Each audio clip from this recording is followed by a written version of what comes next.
This is Dominic with Dominomicon's Dispatch, a series where I go over recent news in the Paizo sphere. My intention is to bring a quick summary of recent Pathfinder 2nd Edition and Starfinder 2nd Edition news for people who are unable to keep up. While I do intend for this to be a regular video series, it all just depends on how often there actually is news, or if I'm able to spare time in my sadly very busy schedule to make them. Anything I mention, by the way, will have links in the description, despite me not being sponsored by anyone or anything. And if this video is helpful to you, please give it a like and consider subscribing. Anyway, on with the first segment where I'll go over specific Paizo news like new releases, upcoming releases, and any general news topics. So the Starfinder 2nd Edition playtest has been up and running for just over a month now. You can download the playtest PDF for free via Paizo's website, or you can buy it as a softcover. Paizo has made 6 playtest scenarios, 4 that can be done in about 2 hours, and 2 that should each take a few 2 to 4 hour sessions to finish. You do have to purchase these, however. And as SF2e is trying to be as compatible with PF2e as possible, you should be able to use monsters and stuff from PF2e as well. Currently there's 6 classes: Envoy, Mystic, Operative, Solarian, Soldier, and Witch Warper, and Paizo has said that they want these classes to feel different to the PF2e equivalents, and I say equivalents in inverted commas as technically there aren't any. So the Soldier, for example, doesn't play anything like the Fighter from PF2e. Of course, this is a playtest, so Paizo wants your feedback, both good and bad. So if you utterly hate something, say something. There are surveys you can complete on the site that I link to. Basically, all the info is going to be there in the link. And the playtest lasts until the 31st of December this year. SF2e is hopefully due for release in summer 2025. And for those who use Pathbuilder and maybe want to include some of the SF2e content in the PF2e game, Reddit user Slowhost2449 created a Pathbuilder pack with all of the classes, skills, spells, etc. Some stuff doesn't work properly, like spell heightening, but it's still amazing being able to nab all of the SF2e playtest content and throw it into Pathbuilder. Links in the description, of course. Next, the Tian character guide released just the other week. Hope I'm saying that right. It comes with a few new ancestries like the Tanuki and Sarangi, as well as a few more heritages like the Tian lizardfolk and Tian kobold, and a cool new gnome heritage called the Kijimuna, who are kinda like sea gnomes. And there's a bunch of new character options like the Spirit Warrior, who seems to be a sort of half monk, half magic-ish single-handed martial, or like the Wandering Chef archetype, which is kind of like an alchemist but for food. And obviously that also comes with some new food items. There's also 2 more Magus subclasses, one that focuses on a single-handed sword and can freaking fly with the Conflux spell, and one that works well with bladed scarves for whoever wanted that subclass option. Seriously, I literally have like no idea what a bladed scarf even is. Am I like completely out of the loop on this one? Or the book also comes with new items, weapons, feats, companions, familiars, all the usual awesome piece stuff we get from these releases. Seems like a really cool book, honestly. And on with another Paizo release, the Pathfinder Tokens Character Gallery for Foundry users. Basically, it comes with 1,200 unique portraits for PCs and NPCs alike for simple and easy use in Foundry. I haven't bought it myself yet, but I did purchase the previous Bestiaries token pack, and that was a huge time saver and was definitely worth the money. Again, this isn't an advert. I genuinely think these are great products that save a crazy amount of time and are excellent quality. Paizo also recently announced the next Lost Omens book, Rival Academies, due for release in February 2025. The preview mentions new martial art techniques, new wizard spells and schools, and the remastered Rune Lord. Looks pretty cool. Then we had a bit of controversy with the new Paizo fan content policy. Luckily enough, it got resolved after the community got a fair bit upset with Paizo for dropping this update on them so suddenly, so it's no longer a concern. But for those that are interested, basically Paizo replaced their old community use policy, CUP, with a new fan content policy, FCP, without prior warning, which would have had pretty dire consequences for stuff like free tools and fan-made content, as these creators would have to go through all their stuff and remove any references to Paizo's IP. I guess the idea was for people to be able to make money from Paizo's IP with their own content under very strict circumstances, and the circumstances were a lot more strict than the previous ones. So Paizo relented rather quickly and has allowed the CUP and FCP to coexist. Ultimately, it's good that the community outcry was so loud, as it let Paizo know that this is something that we do not want. As ever, being vocal and voicing criticisms genuinely helped. And because Paizo are generally awesome, they just went, yeah, fair enough, and reinstated the old community use policy. So yeah, a bit of drama that got fixed rather quickly. I'll link to 2 Reddit threads that talk about the issue if you want to know more. With that out of the way, I want to talk about the upcoming releases. I'll not be mentioning everything in these segments as Paizo does release a heck of a lot every month. I'll just be talking about the bigger things. It's more specifically to do with Pathfinder 2nd Edition and Starfinder 2nd Edition. So we have War of Immortals coming on the 23rd of October, which comes with 2 new classes, the Animist and the Exemplar, plus a crazy bunch of other stuff. I'm really hoping that it comes with more divine spells, because we had Secrets of Magic that added new arcane spells, and we had the Dark Archive, which came with new occult spells, and then we had Rage of Elements, which came with new primal spells. So I feel like we're at the perfect time now to get some more divine spells. Obviously, I don't actually have any info if this is the case, but still, it would be awesome if we could have some more divine spells. As for the classes themselves, the Animist is a sort of mix between a prepared and spontaneous divine caster.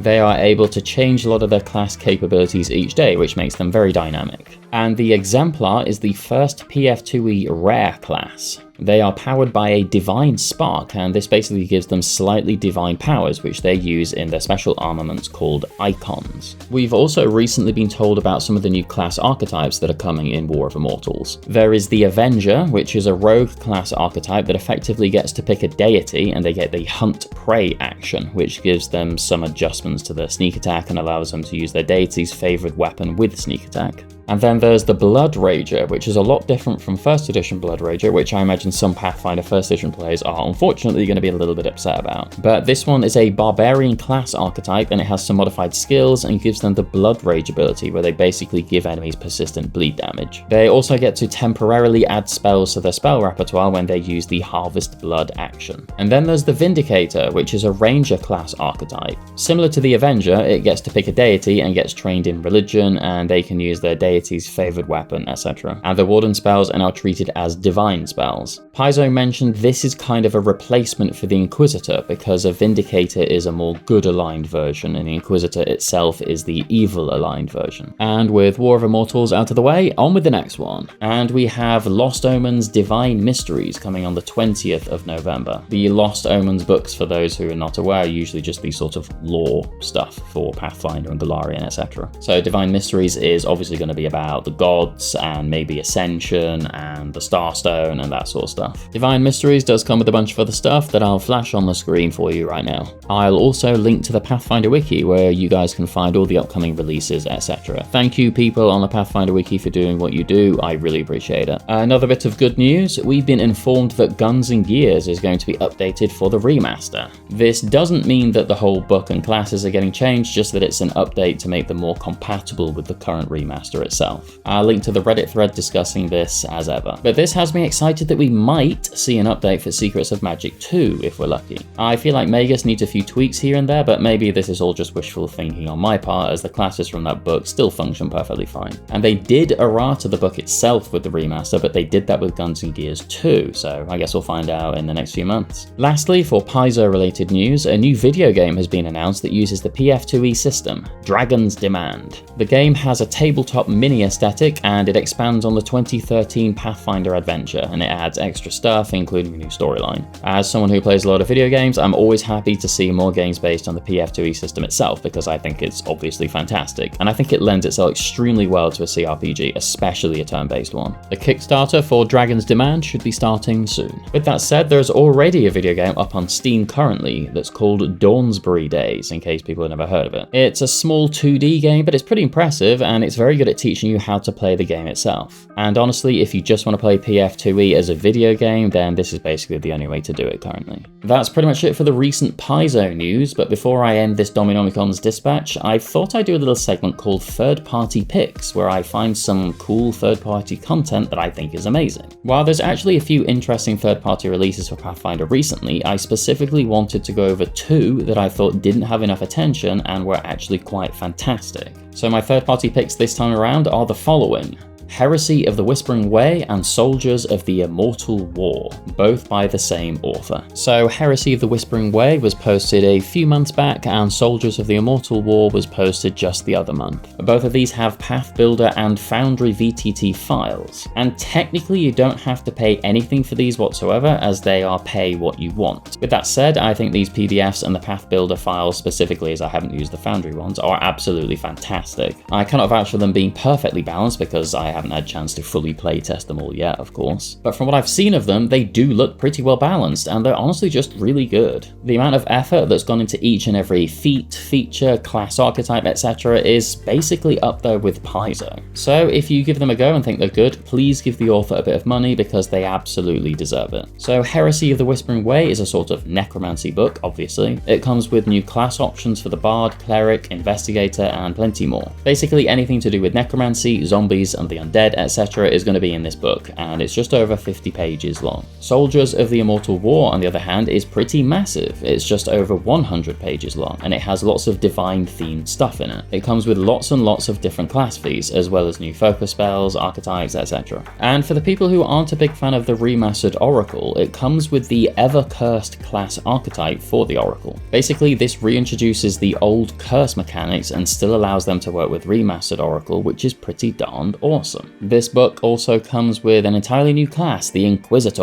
For those who've played Pathfinder 1st edition, you'll feel right at home understanding how this class works, but effectively it's sort of like a martial cleric with focus spell magic. It has around 12 pages of feats just for the class, and then it has another 2 or 3 just for the focus spells. And it even comes with a dedication for those who just want to multi-class into it. It genuinely looks really cool, and I cannot wait for an excuse to make a character an NPC Inquisitor for my group. Lastly, it comes with around 10 archetypes. Honestly, the book just feels massive, and I cannot do it enough justice. It's absolutely worth taking a look at. Link in the description as ever. Before I finish up with this video, let me know in the comments, out of the stuff that I've mentioned, what are you most excited for? Personally, I cannot wait for Divine Mysteries, just because I really want to learn lore stuff about the gods of Golarion and the Ascension process, something that's been kept extremely vague for a very long time. I remember in one of the previews they did show a picture of, I think it was Iomedae, touching the Starstone and gaining sort of godly powers, so I'm hoping they'll elaborate a little bit more on that stuff in the book. Fingers crossed. Obviously, I'm also massively looking forward to the mythic system for